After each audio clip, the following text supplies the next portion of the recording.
ஒரு பிளாக்குக்கு ஒரு 5-6 பிஹெச்சிலாம் இருக்கும். எங்களுக்கு ஒரு 10,000 ரூபாய் டார்கெட் ஃபிக்ஸ் பண்ணி பணம் கேட்டிருக்காங்கன்ற மாதிரியும் ஒரு வாய்ஸ் போட்டிருந்தாங்க.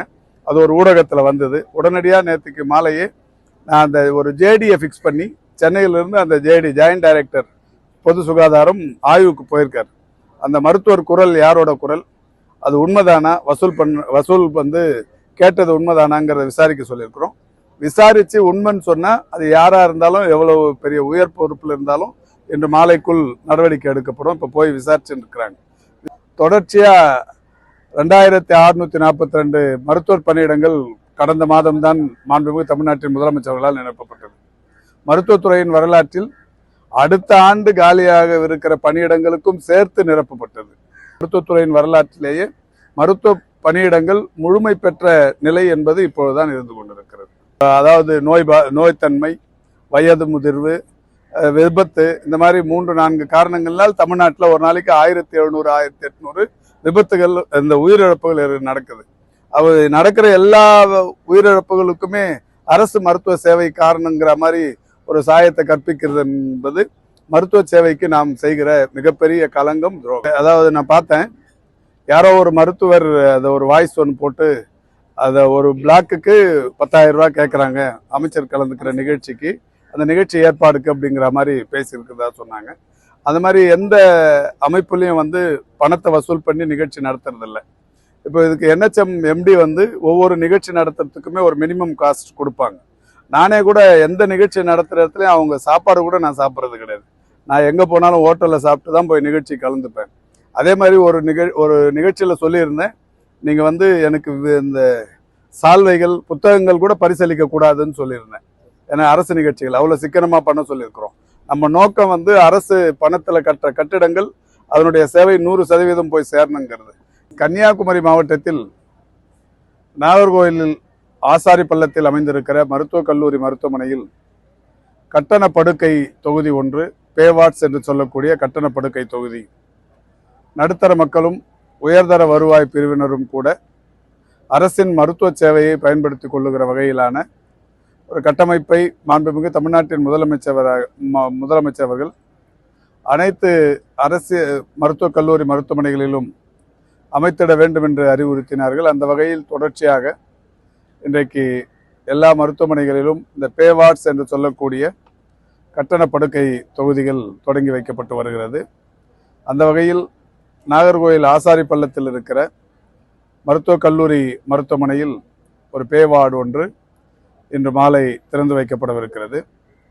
அதே இடத்தில் அந்த மாவட்டத்திற்குட்பட்ட பல்வேறு இடங்களில் புதிதாக கட்டப்பட்டிருக்கிற 15 ஆரம்ப சுகாதார நிலையங்கள் மற்றும் துணை சுகாதார நிலையங்களுக்கான புதிய கட்டிடங்கள் 7,95,00,000 ரூபாய் மதிப்பிலான கட்டிடங்கள் திறந்து வைக்கப்படவிருக்கிறது.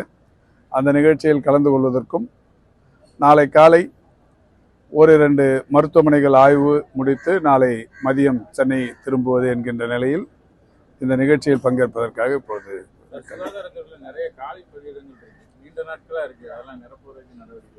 அதாவது நீங்க தொலைக்காட்சியும் பத்திரிகைகளும் பார்க்காத பத்திரிகையாளர் என்று நினைக்கிறேன். என்னன்னா, தொடர்ச்சியா 2642 மருத்துவர் பணியிடங்கள் கடந்த மாதம்தான் மாண்புமிகு தமிழ்நாட்டின் முதலமைச்சர்களால் நிரப்பப்பட்டது. மருத்துவத்துறையின் வரலாற்றில் அடுத்த ஆண்டு காலியாக இருக்கிற பணியிடங்களுக்கும் சேர்த்து நிரப்பப்பட்டது. அந்த நிலையில் இருக்கிறது. இப்போ தொடர்ச்சியா அது மாதிரி எல்லா பணியிடங்களுமே, மருந்தாளுநர்கள் பணியிடங்கள் எல்லாமே நிரப்பப்பட்டிருக்கிறது. 2-3 மட்டுமே கோர்ட்டு கேஸால நிற்குது. அதில் குறிப்பாக கிராம சுகாதார செவிலியர்கள் 2240 பேர் உச்சநீதிமன்றத்தில் வழக்கு இருக்கிற காரணத்தினால் அது நிறுத்தப்பட்டிருக்கிறது. இந்த 1066 இது சுகாதார ஆய்வாளர்கள் அந்த பணியிடங்களும் மதுரை உயர்நீதிமன்றத்தின் அறிவுறுத்தலுக்கு ஏற்ப நிறுத்தி வைக்கப்பட்டு புதிதாக தேர்வு அறிவிக்கப்பட்டிருக்கிறது. இதை தவிர எல்லா காலியிடங்களும் நிரப்பப்பட்டு மருத்துவத்துறையின் வரலாற்றிலேயே மருத்துவ பணியிடங்கள் முழுமை பெற்ற நிலை என்பது இப்பொழுதுதான் இருந்து கொண்டிருக்கிறது.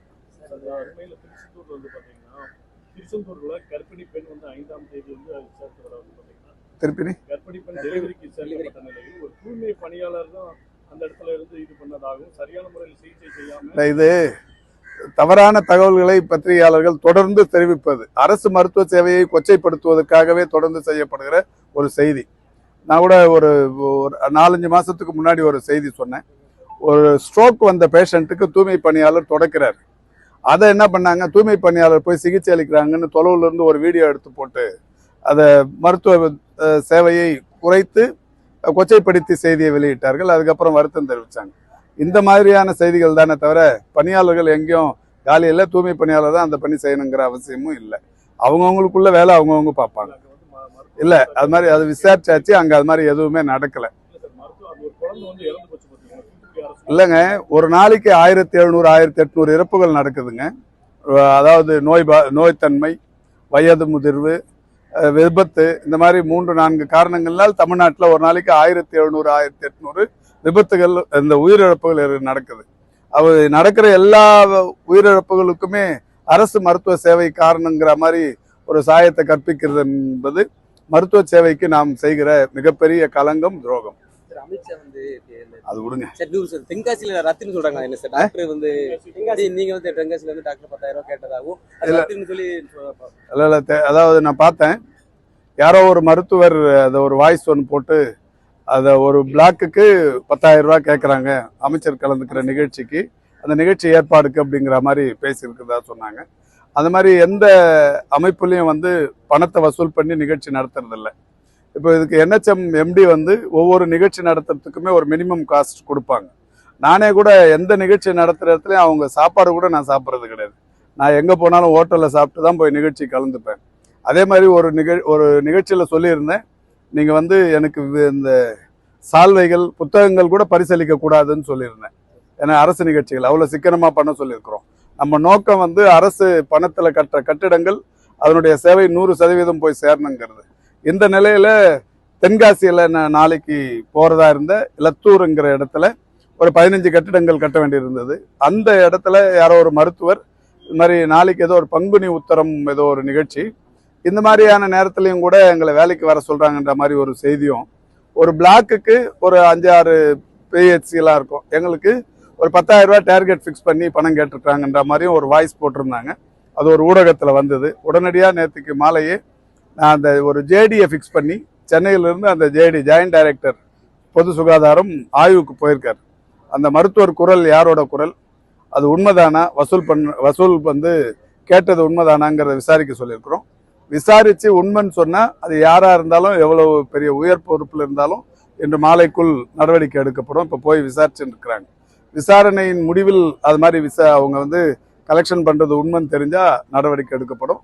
அது மட்டும் இல்லாமல் இந்த பங்குனி உத்தரங்கிறதால இந்த பக்தர்களோட மனசு புண்படக்கூடாதுங்கிறதால நான் இன்னைக்கு அந்த நிகழ்ச்சியை ரத்து பண்ணிட்டேன். நாளைக்கு போகிற நிகழ்ச்சியை ரத்து பண்ணிட்டு வேறொரு அலுவல் நாளில், அந்த அசம்பிளி முடிஞ்ச உடனே வேறொரு அலுவல் நாளில் திறந்து வைப்பதாக இருக்கிறேன். முடக்குவாதம், மூலம் உள்ளிட்ட நோய்களுக்கு சிறப்பு சிகிச்சை பெற ஸ்ரீவித்யா சித்தா மற்றும் வர்மா மருத்துவமனை, அரியலூர்.